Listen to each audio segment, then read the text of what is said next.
Hey, and welcome back to part 2 of my PlayStation 2 collection video series. And we're just going to go ahead and jump right on in. We're starting with the F's and we will go through the L's. One thing real quick though, I think I underestimated on how many videos this was going to take. It's probably going to be a lot more than just 4 or 5. But anyway, now let's get on with the show. So the first game up is Family Guy, the video game. Family Guy is one of my favorite TV shows. I really enjoy the crazy, offbeat humor in it. The video game, though, was kind of like about what you would expect from a TV show or movie video game. It had some fan service in it. For the most part, it was just kind of dumb and it was kind of difficult, and I'm glad to have it and give it a shot every once in a while, but it's just not a very enjoyable experience. And up next is Fantastic Four. I think that's about all I have to say there. Video game based on a movie. Nothing to see here. And up next is Fantavision. All I can say about Fantavision is that I've never played it. It's one of those games that we had at my Walmart for a long time and just sat there on the shelf and never sold and never went down in price for some reason. I managed to pick one up for really cheap. It's one of those music-based puzzle-style games, I think. Yeah, I don't know. It doesn't do much for me. All right, up next is Final Fantasy X and Final Fantasy X-2. I talked a little bit about these games in my Final Fantasy VII installments of my favorite game series. Not a whole lot though, but I mean, all I've done is played a little bit of this game. Never played this game here. And same as the case for this, Final Fantasy XII. Barely played any of the game, just enough to kind of get a feel for how it played, how it looked. Want to play them all one of these days, but I just have to get around to it. Up next is Fire Pro Wrestling Returns. This is a budget wrestling game done with basically like Super Nintendo style graphics. I don't know how well that's going to come through, but it's very sprite-based and whatnot. It does take advantage a little bit of the PS2 technology, but it was pretty fun. I just haven't went back and messed with it because I really do prefer the SmackDown series games. Up next is Frogger, The Great Quest. I played a little bit of this one day just to see what it was like. I wasn't having much fun with it. But, you know, whatever. It's one of those platform games with a cutesy-looking character. Up next is Fugitive Hunter: War on Terror. I didn't know much about this game when I saw it pop up on eBay, but once I did read about it a little bit, I was like, oh, it's kind of a little bit on the controversial side. But I don't know, it was cheap, so I picked it up. And up next is Full Spectrum Warrior, another game with the pandemic stamp on it. Although I haven't really tried this one because I think these are, it's a strategy game, and I'm just not big into those. And then I have the sequel, Full Spectrum Warrior, 10 Hammers. Once again, just haven't tried it. Strategy style game, combat games, not really my cup of tea. And we have the Sega Genesis Collection. So literally this could have been in the S's, but I still like to put it under G for Genesis because that's the prevalent thing going on there. It's a collection of a bunch of Genesis games, some of which I played back in the day, some of which I've never even heard of to this day. And up next we have Genji, Dawn of the Samurai. Another one of those games like Bujin Guy and a couple of the others that just had a cool look to them and a look and feel, and was able to pick them up for relatively decent prices. And up next is a game called Get on the Mic.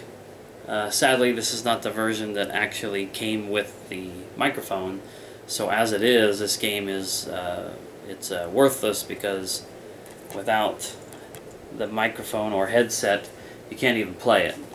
But I've honestly wanted to give this a shot and actually see if I could, you know, I guess you would call it rap karaoke. And we have The Getaway and the sequel, The Getaway Black Monday. This was a series that I had high hopes for when it came out, that it was going to be a more realistic looking GTA game, but it just didn't have anywhere near the options and functions and stuff that you get to do in GTA games. Up next is Ghost Hunter, a survival horror game that I guess it's pretty well received, and it seems to be increasing in value a little bit, at least as of the time that I went after it. And we have God Hand. This is a Capcom game that an online friend of mine told me about a few years back. I was actually able to buy this on Walmart.com a few years back. Probably, I'd say a few, it was probably like 5 or 6 years ago, for a real decent price. I thought it was weird and it was interesting, but at that time I was not the collector that I am now, so I got rid of it. So tracking this down again was tough, but I actually got a pretty good deal on it. And it won't be leaving the collection again. Alright, up next are almost obligatory games if you have a PS2, God of War and God of War 2. I'm not the biggest God of War fan, but I'm still glad to have these in the collection. I also have the God of War Saga, I believe it is, on PS3 that has all of those remastered in HD. Up next is The Godfather, the game, with the title of any of the game that I've ever seen. It's a lot of thes in one title. This is supposed to sort of be like a, I don't know, Godfather style game done kind of like a GTA game, but I haven't played it, so I don't know that for sure. And we have Gran Turismo 3 A-Spec. Not a whole lot I can say about Gran Turismo other than I'm not big on simulation style racing games. I prefer the arcade style stuff like Burnout and some of the Need for Speed games. Okay, up next is the Grand Theft Auto, the trilogy. There we go again with the. But this is, let's see, how are these in here? It's Grand Theft Auto 3, Grand Theft Auto Vice City, and Grand Theft Auto San Andreas, which up until GTA 5 was my favorite. It's still way up there though. Sadly, this is the version that came out after the hot coffee incident. That part was removed. A full Grand Theft Auto San Andreas collection for me would be the version in this pack, the special edition that came out when they had removed it, but they threw some other stuff into the game, and then of course the original copies that had the offensive content still buried deep within the code. And I've owned all of them and got rid of those other ones. I kick myself all the time for some of the stupid gaming decisions that I've made in my life. Up next is Grand Theft Auto Liberty City Stories. This is the PS2 port of the PSP game. This is still an unopened brand new copy that I got from Walmart years ago for 15 bucks. And then up next is Grand Theft Auto Vice City Stories, another PSP game that was ported to the PS2. This one has been opened, but I haven't really played these. I'm never touched them because I haven't completed the other games yet. And up next here we have Guitar Hero 2. You won't see a lot of these games in my collection. I hate the Guitar Hero games, the Rock Band games, all of those musical instruments inspired games. They're not fun in my opinion. For me, they would not be something I could sit down and play. And up next is Gun for the PS2. Really awesome open world western game that was of course completely blown away by Red Dead Redemption when that came out. Here's a controversial game. It's the Guy game. And if you don't know about this game, it's pretty much trash. You know, it's a trash game in more ways than one. I mean, obviously you can see from the cover, you got the girls on there and the goofy dumbass host. But this was like a spring break scenario put into a game. It's like a trivia game, and if I don't know if the girls got questions wrong or something, they had to take off pieces of clothing. It includes nudity, like actual nudity, not game type nudity. And the real controversy about this was one of the girls who came to the festivities at the time they were filming this basically lied about her age, and she was underage, and she was in this game, and so it had to be pulled off the shelves and wasn't allowed to be sold. Not like it was really selling much anyway, I'm sure, but it still floats around out there on the internet. I managed to pick up a copy of that.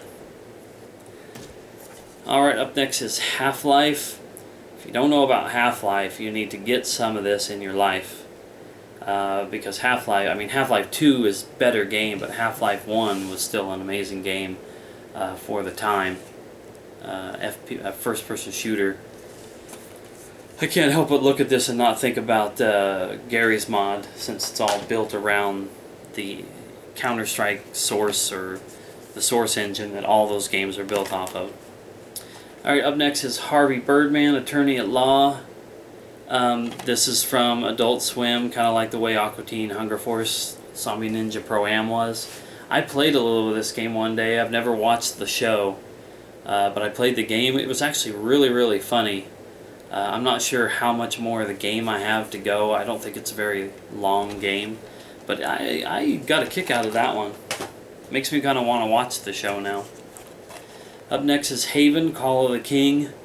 Just another kind of platformer game, although it's not quite as kid, like Brave and Banjo-Kazooie, and those kind of games are kind of geared towards the kids. This doesn't, at least visually, look like it's meant to go for the kid market. And up next we have Headhunter, which was a really cool, like, third-person action shooter style game that was on the Dreamcast that I enjoyed, and it was brought over to the PS2, and the sequel, I believe, was only on the PS2. I'm not sure that this one came to the Dreamcast. It's Headhunter Redemption. I have not played this one. And up next we have Heroes of the Pacific. I'm almost positive that this game came in the same lot that I got my Dark Cloud game in, because this suffers from some of the same kind of fading, some of the same kind of wrinkly packaging. I'm sure it's water damage, there's no book in there, but at least it can sit on the shelf and look halfway nice. This next one in here, I have this in here alphabetically under the History channel, but it's Civil War, a nation divided, so this could have went under the C's, but whatever, it's my interpretation of the alphabet. This was one of the kinds of games that when Call of Duty was really popular with the World War II stuff, I kept saying, I really wish they would do some World War I games, some Vietnam War games, and Civil War games. And they gave a Civil War game. I just haven't had a chance to play it to see if it's any good. Here's a very popular series of games: Hitman 2, Silent Assassin, Hitman Blood Money, and Hitman Contracts. The only Hitman game that I've actually really played is Absolution, which was the newest one, which was fun, but I know it plays a little bit differently than these original ones, but I'm looking forward to the day when I can sit down and actually check those out. Okay, up next is Hulk, and this is the video game that was based on the first Hulk movie, the Eric Bana Hulk, that wasn't very well received, and I watched it and I was just sad at how lame it was. The newer Hulk game was a lot better. Or, excuse me, the newer Hulk movie was a lot better. I don't know how the game is. This is the better Hulk game, the Incredible Hulk Ultimate Destruction. This is like the Spider-Man games for PS2, like Spider-Man 2. The way it should be done, with, I think it's a little bit of movie elements and comic book elements. But it's the ability to kind of go anywhere and do whatever you want in the world, and Hulk can destroy almost anything. That's a good Hulk game. Okay, up next is Eco, and this is from Team Eco that did Shadow of the Colossus and The Last Guardian, which I hope we're going to see someday.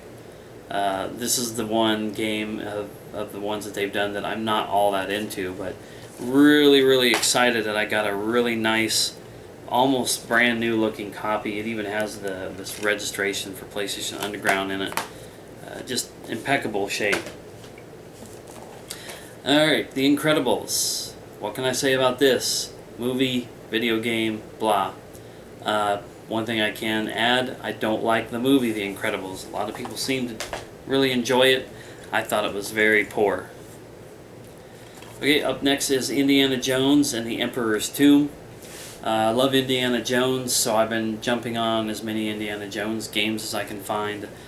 And I haven't had a chance to play this one, or Indiana Jones and the Staff of Kings. This is a brand new copy, still in the shrink wrap, that I got, I believe, from Walmart.com for a really good deal. Hopefully, it's a really good game.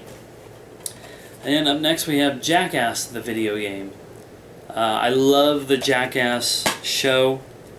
I don't know how this game plays out because I haven't tried it, but I really do enjoy the TV show and the movies from Jackass. So hopefully the game is a good complement to that.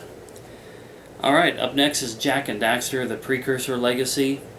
And I'm just going to go through the series here. That's the first game, and there's Jak 2, and then there's Jak 3, and there's Jak and Daxter, the Lost Frontier, which, if I remember correctly, was a PSP game that was ported to the PS2. And then there's Jak X Combat Racing. I have not played the Combat Racing. I have not played the Lost Frontier. I have played Jaks 1, 2, and 3. Never have beat any of them. Only played a little bit into them to kind of get a feel for them. The first Jak and Daxter, I got stuck on some fishing thing that you have to do in order to progress. And I just hate that because it's, in my opinion, quite difficult. Alright, we're getting down to probably about the last 12 or 13 games here in this video. This is Jaws Unleashed. I don't know, in my opinion, you gotta have this game just for the fact that it's so freaking over the top and hilarious. It's worth it just for that. It's worth it for flying, or not flying around, but swimming around as Jaws. You stealth, you chase, you have destruction, free roaming environments, underwater surface and air attacks. I mean, it's all just, it's crazy. It's obviously not very realistic. It's a budget style game, but I think it's worth picking up. And up we have Jumper, Griffin's Story. I'm not sure if this is a game based on the movie or if it's based on another story, because that Griffin's Story makes it sound like it's not from the movie, but just based in that world. I've never seen the movie. I don't imagine this game is any good. This is a brand new sealed copy. Okay, now this was one of my holy grails in my collection. Once I got this one out of the way, for the most part, it's not complete. I don't have the manual for it. I'll talk about that here in a second. But other than the Misadventures of Tron Bonne for PlayStation 1, this was like one of my most sought after games. And one day I got onto eBay and I had the spending cash and I was like, I'm going to pick one of these up the first time I see a good deal on one. And it popped up. It's Jurassic Park Operation Genesis, and it was like $40 or $45, which was a really good deal. And I was like, okay, click, and I picked it up. Then it arrived, and this is what was inside. The disc is there. The disc is in fine shape, as far as I remember. Yeah, disc looks great, but no manual. So I literally leaped up and rushed to my computer to check the listing and make sure that it didn't say that there was no manual included, because otherwise I was going to complain to the seller. There was in the description, as plain as day, no manual. So I have a manual-less copy of that. I'm still looking for the manual for that because I want it to be complete. Okay, enough about that. Up next, Katamari Damacy. Hopefully I'm pronouncing that right. I played a little bit of this game. It's fun. It's quirky. It's Japanese, but probably not one of my favorite games. I just don't really kind of I guess I just don't really get it. Up next is Kengo, Master of Bushido. Yet another one of those games like Genji and Bujingai. They look kind of cool. Picked them up, whatnot. One of these days I'll play them and see if it was worth the money. Alright, here we have Kill Switch. I tried to play a little of this one day and it was just a little crazy for me and I just didn't get into it. And up next is Kill Zone. This is the beginning of a series that's been around for I think at least now 4 games. Good shooter game. I like it. I think I like Black a little bit better because I like those games with uber realistic destruction in the environments. I don't think Killzone quite reached that point, but it stuck around where Black hasn't. We have a greatest hits copy of Kingdom Hearts 2, but I'm not going to complain because I got this game for free. I had a friend that I used to work with, and probably a year and a half, 2 years ago, when I mentioned I was really starting to collect games, he was like, well, I have a few games, and he mentioned how he had both Kingdom Hearts games, and he's like, you can have them if you want them. And I was like, yeah, I'll take them. I'm a fan of the Kingdom Hearts games, even though I haven't beat any of them and haven't really played that much of them. But to be able to get one of them at least, for sure right now, because the other one, he said, is at his parents' house or something like that, where he used to live, and he hasn't had a chance to get there and get it. But I might get that in my collection someday, too. Okay, up next is LA Rush. All I know is it's a racing game. Customize your rides with the help of the crew at West Coast Customs. I don't know if it's any good, though. This was a part of, I think this was a part of the same lot that had Dark Cloud and Heroes of the Pacific, and there was water damage, but this one was not as bad as the others. And up next is Legaia 2 Dual Saga. It's the sequel-ish, roughly, to one of my all-time favorite games, Legend of Legaia on the PlayStation 1. I've played a little bit of this, but it just wasn't quite the same as the original. And we have The Legend of Alandar. I played a little bit of this after I got this one in just to see what I thought of it. And it was okay. I mean, it looks like it'd be worth giving some time to. Kind of a third-person action RPG. Okay, last 3 games here. Legion, The Legend of Excalibur. Don't know anything about this game. It was just a decent price, and so I snapped it up to get it in the collection. Up next is Leisure Suit Larry, Magna Cum Laude. I don't know how you pronounce that exactly.